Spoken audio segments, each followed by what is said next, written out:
analysis and screening. So we are now in the afternoon of day 4. So now we have all these ideas plastered around the walls in the room here. So we begin to look at the themes that are generated. So again, you can do some way of grouping, affinity diagram, but generally you're going to find themes, putting them in different themes. And then we're going to define 4 new teams. A team for each theme. Teams of 2 now, we only have 8, so we'll have 4 themes, 2 people. And they're going to look at each theme. And so each team then will identify the 5 most promising ideas. Is it desirable? Is it different? Is it feasible? Will the idea move us beyond the current product or service? Now this is pretty much where IDEO stops. But what I want to do here is go beyond that. So I'm going to 2 more levels of analysis. And my inspiration is a visit to Toyota in Toyota City and working with product development, which I did as part of General Motors and then outside with my friends in Japan. They have what's called a set-based design for product development. A set-based design.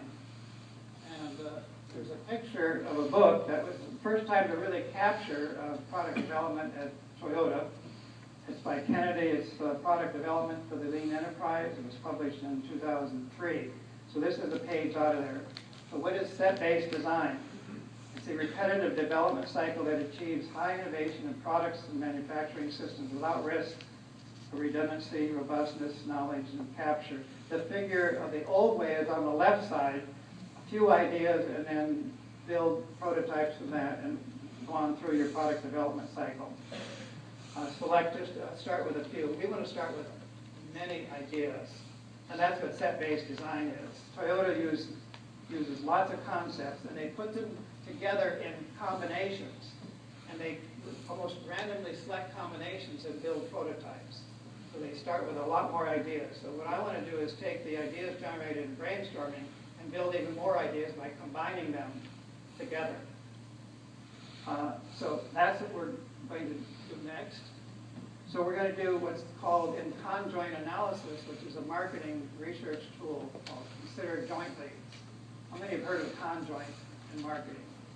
Okay, Consider Jointly is using basically a design of experiments. So we're going to use these profile cards to build profiles of the main ideas. So this is what it's going to look like. You can't read this, but basically the ideas go across the top. So there's 5 ideas for each theme, and then from that you build 16 profile cards. Some of them with 1 idea only, some with 2, and then other profiles later on because 3, 4, and 5. So the team has to put together these 16 profile cards. Sort of building different combinations through this design. What do they do next? They take them and they go through the ranking, 1 through 16. And now what I'm looking for is capturing the top 5 ranks. So they rank, number 1 is best to worst. So it's 1 to 16. Okay. And then they put their rankings on the wall, the profile cards, on a table like this. So there's 1 through 5, and then I'm person number 1, so I'm in the upper left-hand corner. What is my first one? Well, that's idea number 3 and 4 combined as a profile B, we'll call it. That was my first choice. And then I go ahead and put my top 5 down, and I throw the other profile cards in the bottom. The next person does the same thing. We go across all 8 people, ranking these profile cards. The top 3 profile cards then for that theme are selected based on the highest rank. So looking across that table completed, then they can pick their top 3 profile cards. That's for 1 theme only. What do they do next? They repeat the same thing for the 2nd theme, the 3rd theme, the 4th theme. All right, so go through that 4 times with 4 different themes. So now we're getting lots of ideas out there. They then take the top ideas, the top 3 in each, and the teams now prepare and present prototypes, props, simulations, or enactments from an integration of these top 3 profiles. So they put together a simulation or enactment, some way to capture what does a top tree look like as a product. So each team prepares these, and if they get stuck, I also prefer a method right here.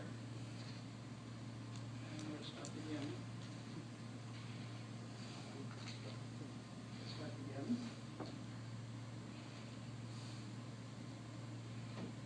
Help. There you go. What am I doing? Look, there we go. There it is. There's the bonus, 6 thinking hats. I've also done a lot of 6 thinking hats with a good facilitator wearing the blue hat. I think teams sometimes can use this to help make decisions on the cards. So I'm just saying that might be an additional thought that you might want to use if you have skill in doing that. How many have actually done 6 thinking hats as a bonus? It works. Very powerful. So now, again, the team goes through this multiple times. They now have 3 main ideas from each of the 4 themes. And the ideas are bunched together into these profile cards. So no longer single ideas. They may be 2 or 3 things strung together. Those are the subsystems that product engineering at Toyota uses.